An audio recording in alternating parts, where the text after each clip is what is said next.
好，而家我哋咧就嚟整條魚隻眼同個口啦。咁呢個咧其實都好 personal 嘅，即係你唔一定要跟我呢個方法整嘅，其他方法整都得嘅。咁我嘅做法咧就係聯咗隻眼先啦，跟住咧扮過嚟個口，跟住咧聯埋對面嗰隻眼，跟住打個裂咁樣嘅。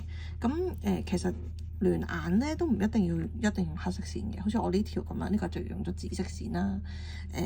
咁呢個就普通嘅純黑色啦，咁呢個就係黑色金色線啦，所以其實冇所謂嘅，深色線去 match 你個底色咁就 OK 噶啦。咁我而家咧就用呢個魚嚟做示範啦，我就有條呢隻咁樣嘅黑金線咁樣嘅，咁樣就你唔一定用呢個方法整嘅，咁我個做法咧就因為聯眼跟住扮過嚟，跟住聯第二隻眼，咁所以咧佢中間咧條黑色線係唔會穿過中間嘅，咁所以我嘅做法咧就係聯咗眼同口先至入棉花喺裡面嘅。咁但係如果你話我唔想要個口，我淨係想要兩隻眼嘅話咧，咁我就會覺得你擺咗棉花先，跟住先聯眼咧可能會好啲。原因係因為咧，如果你淨係聯兩隻眼咧，咁其實咁即係畫嗰條中間嗰條線咧係會穿過個公仔嘅中間。我用支針嚟比較下，即係會咁樣穿過個公仔嘅中間。咁以上咧，你咁樣整咗隻眼之後咧，你塞棉花入去，嗰條線咪會頂住咯。咁所以就會難整啲啦。咁所以如果你好似我咁整完眼條黑色線或者眼嗰條線係會扮過個公仔嘅下面，跟住再整埋隻眼，咁佢中間咪唔會有線阻住嚿棉花咯。咁所以我就可以先整咗呢個線，跟住之後先塞棉花。但係如果調翻轉，你唔想要隻眼，咁就塞咗棉花先，跟住先穿條隻眼，跟住整完左眼穿過去右眼嘅時候，條線就可以穿過啲棉花整右眼，咁就唔會有條線頂住啲棉花嘅效果啦。我希望講得清楚，係咪明白？好，咁我哋就整呢一個眼啦。咁整呢個眼咧，首先我哋要度咗個位先。咁我之前嘅做法咧，就係喺嗰4個 half single crochet 嗰度咧，我會整個勾。咁勾咗之後咧，我就好似一個可以愛嚟對接咁樣對正佢個位咁樣拉實佢。拉實咗佢之後咧，咁我就研究下邊邊係上，邊邊係下。咁其實就冇一個好特別嘅答案嘅。咁我通常就會係 join 嗰個邊咧，即係比較唔靚嗰條邊咧向下喺個肚嗰度。咁但係你想再向上都得㗎，其實就冇乜所謂咁。咁我就會先將個公仔撳扁，決定咗邊邊係上，邊邊係下之後咧，我就會喺上邊嗰邊咧就 kind of 度一個位做一個中間位。咁呢個位咧，我之後就會我哋愛嚟穿個扣針，即係呢一個位穿呢個扣針嘅嗰個位嚟嘅，係啦。咁我咁樣度位咧，咁就會容易啲度隻眼嘅左右對稱嘅啫。其實愛嚟你唔度呢個都冇所謂嘅，咁 up to 你啦。咁我中意咁樣先度位。咁我自己咧就中意數嘅，因為我既然整得咧，我就想隻隻都一樣。咁但係其實咧，你唔數都得嘅，你隨心都得嘅。總之同一條魚左右對稱就得㗎啦。咁但係我就煩少少，因為我想隻隻都盡可能一樣或者差唔多啦。咁所以我就會數格仔咁樣嘅。咁你唔使跟我嘅，但係你可以跟，但係你唔需要跟我。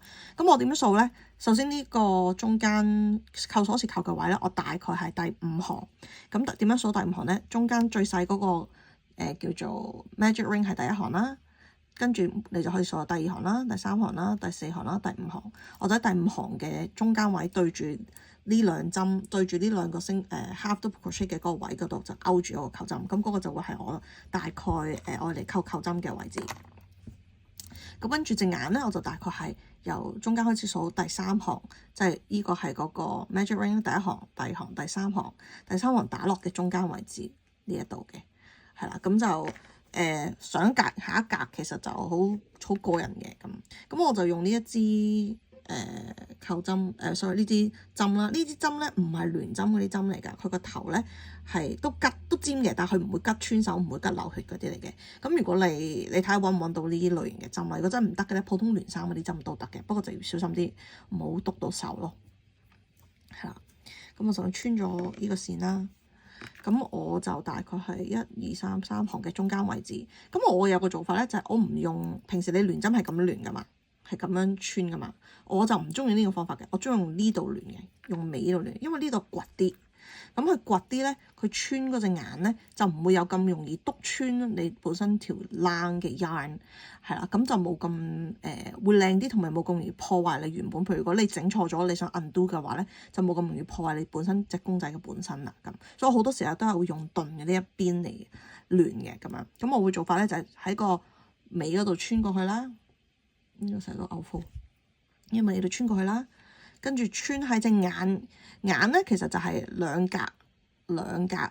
格嘅一個位置，咁我就會穿眼嘅上面，其實都冇所謂嘅，不過我自己個人習慣穿眼上面，穿咗過嚟，唔使留好長線嘅啫。其實大概我諗呢度幾寸啊，其實可能6、7寸長嘅線都夠噶啦，以我呢個做法。不過就睇你自己個人手感啦，咁樣。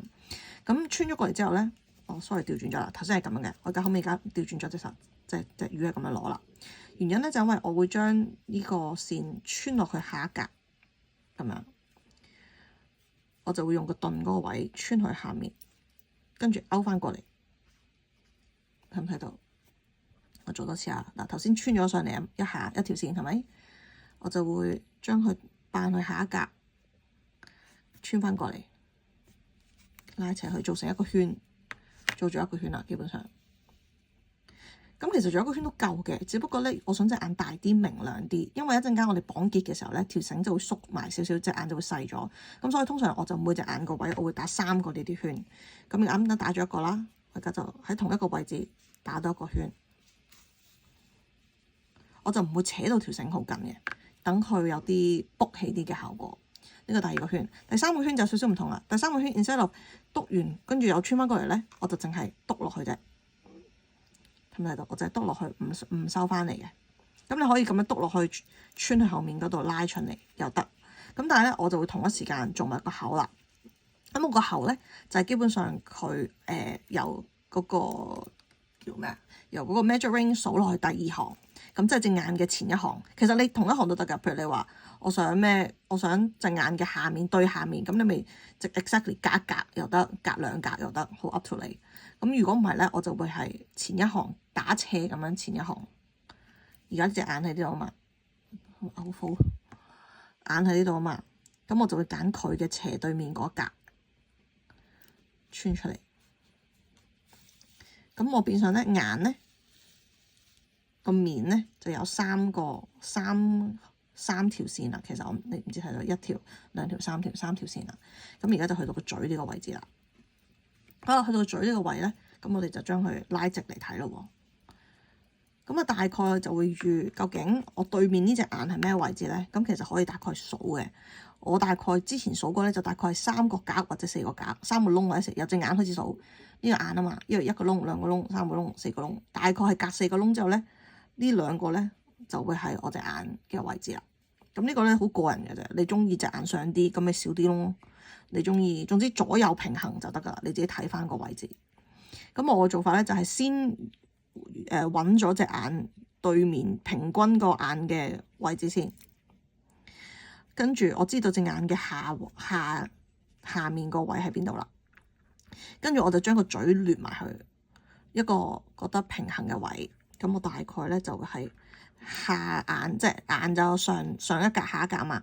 眼嘅下一格嘅位置嘅斜對面就會係我個嘴 finish 嘅位置啦。咁我就會咁樣篤入去，跟住喺眼嘅下一格嗰個位出翻嚟。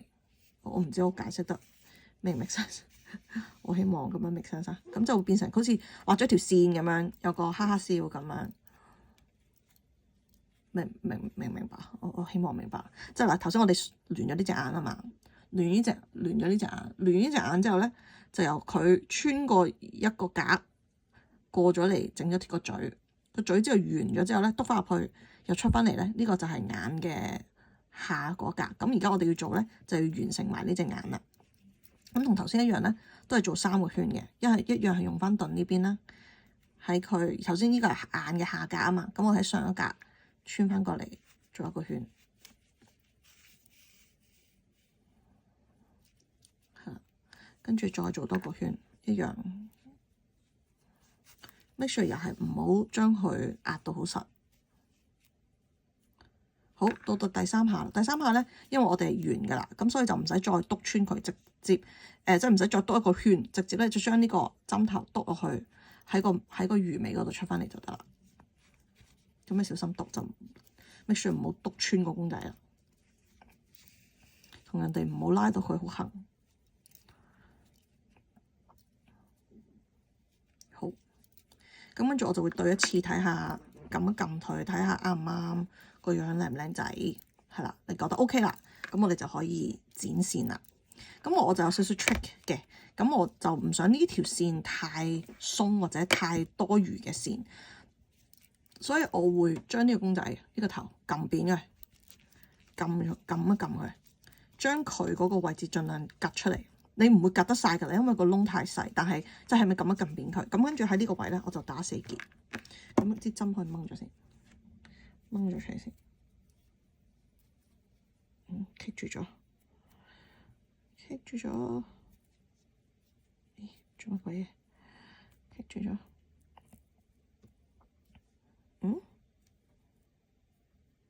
點會咁咧？頭先，我剪咗佢，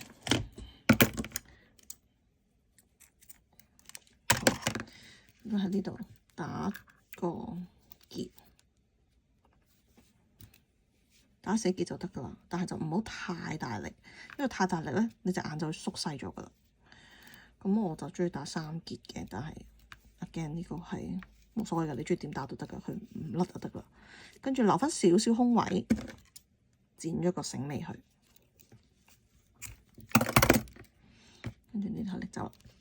咁跟住咧就可以將隻公仔，我就會用支針個尾篤翻佢出嚟。如果你支針個尾篤唔到咧，你攞筷子都得噶，甚至攞支筆都得噶。總之佢揾啲鈍嘅嘢篤翻個頭出嚟，咁就 OK 啦。咁跟住咧，我哋就入棉花啦。我入棉花咧就咁樣入嘅，平時咧你就咁塞佢得啦。我自己中意咧入棉花之前咧搓佢先。原因咧係因為棉花咧，即係如果你就掹一嚿棉花啦，好多呢啲散毛。咁如果你織得個窿唔靚咧，佢呢啲散毛咧好容易喺啲窿度搽出嚟咧，咁就唔係咁美觀啦，同埋好容易散。咁所以咧，我中意咧就將個公仔個咩先捽佢，等佢硬淨啲、實淨啲先，同埋等佢啲毛唔會飛晒出嚟先。跟住我先至咁樣篤佢，咁佢就會實淨好，個公仔會實淨好多啦。係啦，咁跟住咧，我就會再整個可能再整細少少，就再篤。